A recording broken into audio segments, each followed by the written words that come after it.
ನಮಸ್ಕಾರ ಎಲ್ಲರಿಗೂ ಚಂಪಾ ಷಷ್ಠಿ ಸುಬ್ರಹ್ಮಣ್ಯ ಷಷ್ಠಿಯ ಶುಭಾಶಯಗಳು. ನಾನಿವತ್ತು ಕಾರ್ತಿಕೇಯನ ಪ್ರಜ್ಞಾವಿವರ್ಧನ ಕಾರ್ತಿಕೇಯ ಸ್ತೋತ್ರವನ್ನು ಅರ್ಥಸಹಿತವಾಗಿ ಹೇಳುತ್ತಾ ಇದ್ದೇನೆ. ಸುಬ್ರಹ್ಮಣ್ಯ ಸ್ವಾಮಿಯನ್ನು ಆರಾಧಿಸುವುದರಿಂದ ವಿಶೇಷವಾಗಿ ಆತ ನಮ್ಮಲ್ಲಿನ ಋಣಾತ್ಮಕತೆಯನ್ನು ತೆಗೆದುಹಾಕಿ ನಮ್ಮ ಎಲ್ಲ ಕೆಲಸ ಕಾರ್ಯಗಳಿಗೆ ಜಯವನ್ನು ದೊರಕಿಸಿಕೊಡ್ತಾನೆ.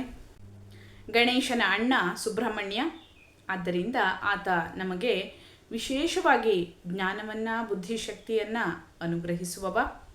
ಅನೇಕ ಆರೋಗ್ಯ ಸಂಬಂಧಿ ಸಮಸ್ಯೆಗಳಿಗೆ ಕೂಡ ಸುಬ್ರಹ್ಮಣ್ಯನ ಆರಾಧನೆಯಿಂದ ವಿಶೇಷವಾಗಿ ಫಲ ದೊರೆಯುತ್ತದೆ. ಈಗ ನಾವು ಪ್ರಜ್ಞಾವಿವರ್ಧನ ಕಾರ್ತಿಕೇಯ ಸ್ತೋತ್ರವನ್ನು ನೋಡೋಣ. ಪ್ರಜ್ಞಾವಿವರ್ಧನೆ ಅಂದರೆ ವಿಶೇಷವಾಗಿ ಬುದ್ಧಿಶಕ್ತಿಯನ್ನು ಅಭಿವೃದ್ಧಿಪಡಿಸುವಂತಹ ಸ್ತೋತ್ರ ಇದಾಗಿದೆ. ಈ ಸ್ತೋತ್ರದ ಫಲಶ್ರುತಿಯನ್ನು ನೋಡೋದಾದರೆ, ಈ ಸ್ತೋತ್ರದ ಫಲಶ್ರುತಿಯಲ್ಲಿ ಈ ರೀತಿಯಾಗಿ ಹೇಳಿದ್ದಾರೆ: ಯಾರು ಈ ಸ್ತೋತ್ರವನ್ನು ಶ್ರದ್ಧಾಭಕ್ತಿಯಿಂದ ಪಠಿಸುತ್ತಾರೋ ಅವರು ಮೂಕರಾದರೂ ಕೂಡ ವಾಚಸ್ಪತಿಗಳಾಗ್ತಾರೆ. ಹಾಗೆಯೇ ಇದನ್ನು ಸ್ಮರಿಸಿದರೆ ಬುದ್ಧಿವಂತರಲ್ಲಿ ಶ್ರೇಷ್ಠನಾಗ್ತಾನೆ, ಇದು ನಿಶ್ಚಯ ಎಂಬುದಾಗಿ ಸ್ವತಃ ಸ್ಕಂದನೇ ಹೇಳಿದ್ದಾನೆ. ರುದ್ರಯಾಮಲದಲ್ಲಿ ಹೇಳಿರುವಂತಹ ಈ ಸ್ತೋತ್ರವನ್ನು ಮೊದಲು ನೋಡೋಣ, ಆಮೇಲೆ ಇದರ ಅರ್ಥವನ್ನು ನೋಡ್ತಾ ಹೋಗೋಣ.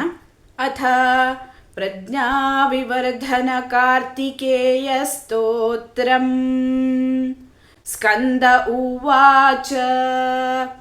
ಯೋಗೀಶ್ವರೋ ಮಹಾಸೇನಃ ಕಾರ್ತಿಕೇಯೋಗ್ನಿನಂದನಃ ಸ್ಕಂದಃ ಕುಮಾರಃ ಸೇನಾನಿ ಸ್ವಾಮೀ ಶಂಕರ ಸಂಭವಃ ಗಾಂಗೇಯಸ್ತಾಮ್ರಚೂಡಶ್ಚ ಬ್ರಹ್ಮಚಾರೀ ಶಿಖಿಧ್ವಜಃ ತಾರಕಾರಿಃ ಉಮಾಪುತ್ರಃ ಕ್ರೌಂಚಾರಿಶ್ಚ ಷಡಾನನಃ ಶಬ್ದಬ್ರಹ್ಮಸಮುದ್ರಶ್ಚ ಸಿದ್ಧಸಾರಸ್ವತೋ ಗುಹಃ ಸನತ್ಕುಮಾರೋ ಭಗವಾನ್ ಭೋಗಮೋಕ್ಷಫಲಪ್ರದಃ ಶರಜನ್ಮಾಗಣಾಧೀಶಃ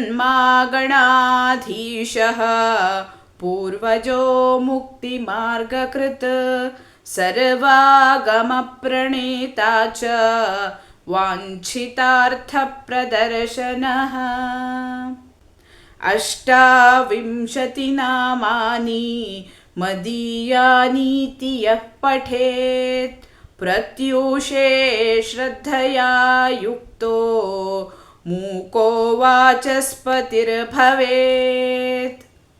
ಮಹಾಮಂತ್ರಮಯಾನೀತಿ ಮಮ ನಾಮಾನುಕೀರ್ತನಂ ಮಹಾಪ್ರಜ್ಞಾಂ ಅವಾಪ್ನೋತಿ ನಾತ್ರ ಕಾರ್ಯ ವಿಚಾರಣಾ. ಇತಿ ಶ್ರೀರುದ್ರಯಾಮಲೆ ಪ್ರಜ್ಞಾವಿವರ್ಧನಾಖ್ಯಂ ಶ್ರೀಮತ್ಕಾರ್ತಿಕೇಯ ಸ್ತೋತ್ರಂ ಸಂಪೂರ್ಣಂ. ನಮ್ಮ ಬುದ್ಧಿಶಕ್ತಿಯನ್ನು ಹೆಚ್ಚಿಸುವಂತಹ ಈ ಪ್ರಜ್ಞಾವಿವರ್ಧನ ಕಾರ್ತಿಕೇಯ ಸ್ತೋತ್ರದ ಅರ್ಥವನ್ನು ನೋಡ್ತಾ ಹೋಗೋಣ. ಯೋಗೀಶ್ವರೋ ಮಹಾಸೇನಃ ಕಾರ್ತಿಕೇಯೋಗ್ನಿನಂದನಃ ಸ್ಕಂದಃ ಕುಮಾರಃ ಸೇನಾನಿ ಸ್ವಾಮೀ ಶಂಕರ ಸಂಭವಃ. ಇವನು ಯೋಗಿಗಳಿಗೆ ಅಧಿಪನು ಮತ್ತು ಸೇನೆಗಳಿಗೆ ಸ್ವಾಮಿಯಾದವನು. ಕೃತ್ತಿಕೆಯ ಕುವರನು, ಅಗ್ನಿಪುತ್ರನು, ಸ್ಕಂದನು ಅಂದರೆ ಜಾಣನು, ಸೇನೆಯನ್ನ ನಡೆಸುವವನು, ಜೀವಿಗಳಿಗೆ ಅಧಿಪನು, ಹಾಗೆಯೇ ಶಂಕರನಿಂದ ಜನಿಸಿದವನೂ ಆಗಿದ್ದಾನೆ. ಗಾಂಗೇಯಸ್ತಾಮ್ರಚೂಡಶ್ಚ ಬ್ರಹ್ಮಚಾರೀ ಶಿಖಿಧ್ವಜಃ ತಾರಕಾರಿಃ ಉಮಾಪುತ್ರಃ ಕ್ರೌಂಚಾರಿಶ್ಚ ಷಡಾನನಃ. ಈತನೇ ತಾಮ್ರದಂತಿರುವ ಜಟೆಯುಳ್ಳವನು, ಗಂಗಾತನೆಯನು, ಅಗ್ನಿಯೇ ಧ್ವಜವಾಗಿರುವಂತಹ ಈತನು ಬ್ರಹ್ಮಚಾರಿ ಹಾಗೂ ತಾರಕಾಸುರನ ವೈರಿ, ಉಮಾಪುತ್ರನು. 6 ಮುಖವುಳ್ಳ ಇವನು ಕ್ರೌಂಚನೆಂಬ ರಾಕ್ಷಸನ ವೈರಿಯು. ಶಬ್ದ ಬ್ರಹ್ಮ ಸಮುದ್ರಶ್ಚ ಸಿದ್ಧಸಾರಸ್ವತೋ ಗುಹಃ ಸನತ್ಕುಮಾರೋ ಭಗವಾನ್ ಭೋಗಮೋಕ್ಷ ಫಲಪ್ರದಃ. ಶಬ್ದ ಬ್ರಹ್ಮನು, ಸಾಗರಾತ್ಮಕನು, ಸಾರಸ್ವತ ಗುಹನೆಂದು ವಿಖ್ಯಾತನು. ಭೋಗಿಗಳಿಗೆ ಅಭೀಷ್ಟವನ್ನೀಯುವ ಮತ್ತು ಮುಕ್ತರಿಗೆ ಮೋಕ್ಷವನ್ನು ಕರುಣಿಸುವಂತಹ ಈತನೇ ಭಗವಂತನಾದಂತಹ ಸನತ್ಕುಮಾರನು. ಶರಜನ್ಮ ಗಣಾಧೀಶಃ ಪೂರ್ವಜೋ ಮುಕ್ತಿ ಮಾರ್ಗಕೃತ್ ಸರ್ವಾಗಮ ಪ್ರಣೇತಾ ಚ ವಾಂಛಿತಾರ್ಥ ಪ್ರದರ್ಶನಃ. ಶರಗಳ ಸಮೂಹದಲ್ಲಿ ಹುಟ್ಟಿದ ಈತನು ಗಣಾಧೀಶನಿಗೆ ಹಿರಿಯವನಾಗಿ ಮೋಕ್ಷದಾಯಕನು.